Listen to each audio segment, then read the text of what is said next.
Salam. Yeməyi bu metodla yemək daha məsləhətdir. Hamınızı xoş gördüm.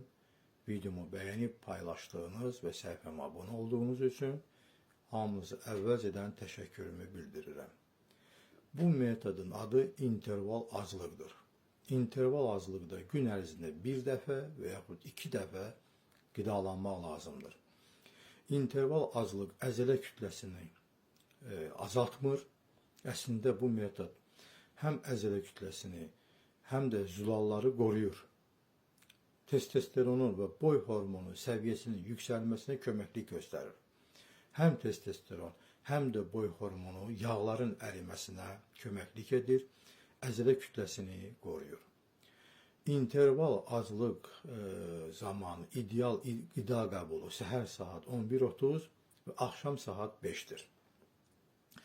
Bu zaman qəbul olunan qidalar əsasən zülallardan, sağlam yağlardan və göy-göyərtidən ibarət olmalıdır. Şəkərlə əlaqədar problemi olan insanlar bu zaman 3 dəfə qida qəbul etməlidirlər.